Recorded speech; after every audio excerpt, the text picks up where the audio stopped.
और अब तो राम राज्य आ ही रहा है तो अपने आप सुधर जाएगा।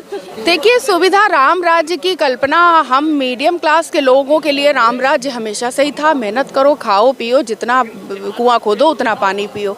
राम राज्य सही मायने में आया है नीचे के तबके के लोगों के लिए, क्योंकि घर में काम वाली बाई है, ये लोग हैं, ये बहुत खुश हैं।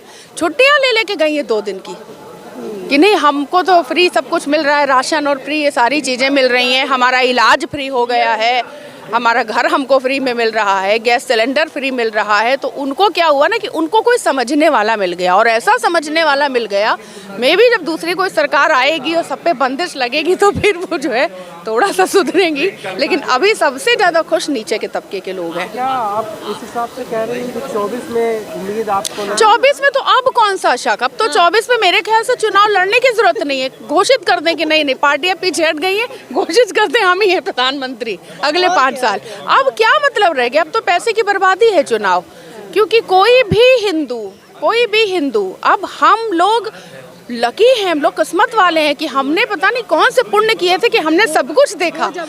हाँ, वही रात में हम लोग आपस में बात कर रहे थे कि वो अयोध्या कांड उस वक्त छोटे छोटे थे हम लोग, हम लोग छोटे छोटे से थे, वो भी देखा, बीच में कोरोना जैसा सफर भी देखा। अब इतना बड़ा मतलब क्या बोल सकते हैं कि अब ये राम मंदिर उद्घाटन में जिनको न्योता मिला नहीं जाना चाहते और कहते हैं कि बीजेपी का एक इवेंट है, क्या कहेंगे, क्या लगता है आपको? देखिए, बीजेपी का इवेंट ठीक है, वो अपना कह सकते हैं, लेकिन बीजेपी ने गंवाया भी था ना। जब मस्जिद टूटी थी तो बीजेपी कई जगह से बीजेपी चली गई थी ना, क्या हाल हुआ था बीजेपी का। बीजेपी ने वो बुरा वक्त भी, हाँ बुरा वक्त देखा था ना। तो अब एक चीज़ होती है कि जैसे राम जी ने इंतज़ार किया था वैसे ही बीजेपी ने इंतज़ार किया, सबके दिन बहुरे हैं, बीजेपी के भी आए हैं। और अब जिसने अपना सत्ता खोया, सब कुछ खोया, तो ईश्वर का वो आशीर्वाद है। और फिर अब मोदी जी की बात है तो मुझे तो लगता है कि वो मंदिर भी 500 साल से किसी व्यक्ति का ही तो इंतज़ार कर रहा था ना, कि एक दिन ऐसा कोई आएगा जो कभी तप करके हिमालय और कहाँ कहाँ जीवन में उसके क्या क्या हुआ होगा, और वो सब कुछ छोड़ के सरकार में आएगा, उस पद पे बैठेगा और उसके हाथों ये होना है।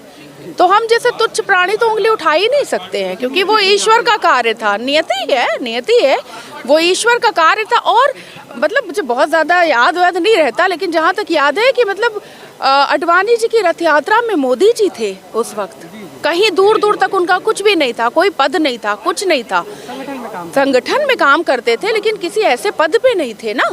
लेकिन उनके हाथों ये चीज़ होनी थी, या उन्होंने ऐसा सपना देखा था, ये तो मतलब बहुत एक अलग सा ही है। वो कुछ महसूस करने की बातें होती हैं जिनके लिए शब्द बहुत कम पड़ जाते हैं। पहले से ये लिखी जा चुकी थी और वो लिखा हुआ ही हो रहा है, और उसको सहजता से स्वीकार ही करना चाहिए, उसी में सबकी भलाई है। अब उंगली उठा के आप क्या कर लोगे, अगर ईश्वर ने किसी को ये दिन दिया है तो उसके लिए हम तो उंगली उठा ही नहीं सकते ना, खुश हो सकते हैं। हाँ ठीक है कि जितना हिंदुओं के लिए हो रहा है, मुस्लिमों को कोई ऐसी तकलीफ नहीं है मुझे लगता, वो भी आराम से काम कर रहे हैं, जो कुछ भी घर बन के मिल रहे हैं सरकार की तरफ से, मुस्लिम को मिल रहे हैं, सिलेंडर मिल रहे हैं, कोई ऐसा तो है नहीं कि उसमें देखा जा रहा है हिंदुओं टिक मारा जा रहा है, वो तो काम नहीं हो रहा ना। अगर वो होता तो हम भी विरोध करते, क्योंकि हमारे पड़ोस में अगर मुस्लिम रह रहे हैं, हमारे बच्चों के साथ मुस्लिम पढ़ रहे हैं, तो हम तो सुरक्षित तभी है ना जब हमारा आस पड़ोस साथ में पढ़ने वाला, मेरे बच्चे के दोस्त सब अच्छे होंगे और सब साथ होंगे। तो हमें कोई ऐसा नहीं है मन में कि नहीं उनको कोई उपेक्षित हो रहे हैं, वो ऐसा कुछ भी नहीं है। ये तो कुछ लोगों का पीछे से है कि ऐसा बोलो, ऐसा करो, ताकि जो है कुछ बवाल हो।